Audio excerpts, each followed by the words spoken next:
Il y a des départs qu'on choisit et d'autres que la vie choisit pour nous. Pour moi, ça a été souvent ça, c'est le destin qui choisit pour moi.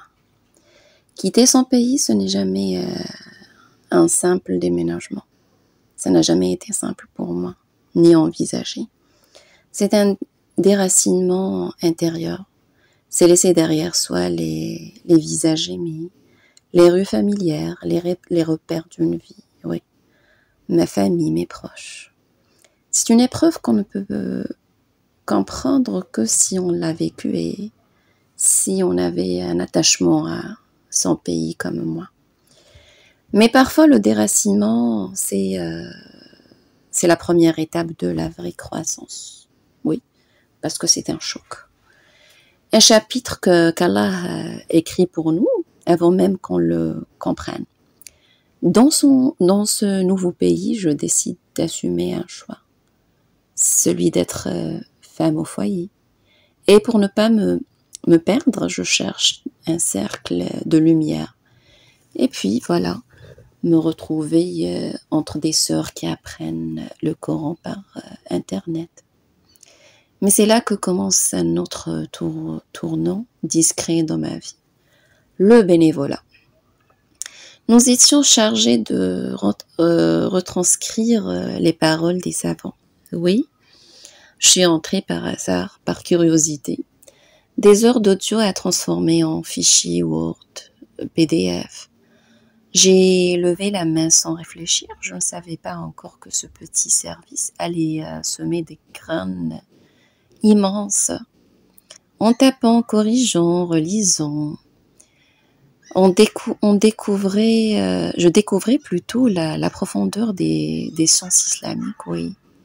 J'apprenais sans le savoir. Je me formais sans le savoir. Et je servais sans qu'on me voie. Un jour, une sœur poste un message disant merci à celles qui transcrivent ces paroles. Mon mari est un imam. Il les utilise dans ses prêches. Ses assises. Vous êtes invisible, mais vos efforts touchent des centaines de personnes. Et là, j'ai compris une autre vérité. Tu peux passer quelque part sans laisser ton nom.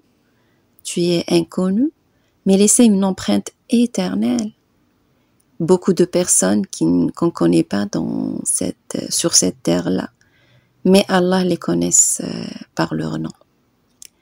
Leçon de vie, ne sous-estime jamais une bonne action, même cachée, même petite, même silencieuse, car Allah la voit et il la multiplie. C'est ça le conte divin. Vous vous rappelez de l'épisode où je vous ai parlé des deux contes que mon père nous disait, le compte bancaire et le compte d'Allah. Et celui-là, c'est un compte d'Allah. Parfois, tu sèmes une graine et c'est quelqu'un d'autre à des kilomètres de toi qui en cueille le fruit. Mais toi, tu es compté parmi les semeurs du bien. Oui. Dans ce premier pays, j'ai découvert aussi le vrai visage de la piété réellement. Chez des femmes simples, des gens pauvres, beaucoup de pauvreté parfois, mais riches en foi, en douceur, en lumière. En fait, il y avait les deux extrêmes. C'était dans un pays en Moyen-Orient. Et on avait les deux extrêmes. Allah dit, nous vous avons créé en peuple et en tribu pour que vous vous connaissiez. Et à la fin du verset, Allah parle des personnes pieuses. Et ce verset, je l'ai vécu de mes propres yeux. Peu après, je change encore de pays. Eh oui. Un autre monde, un autre rythme, un autre mémoire. Et cette fois, je commence une nouvelle mission. Celle d'être maman. Un autre enseignement, un autre don de soi. Un autre chapitre de l'Odyssée qui se suit. Voilà. Je vous dis, quand tu penses que ta vie est en pause, c'est peut-être qu'Allah est en train de t'élever en silence. Tu ne perds pas ton temps, pas du tout. Tu sembles absente du monde, mais tu es présente ou présent dans ses plans, les plans de Allah subhanahu wa ta'ala.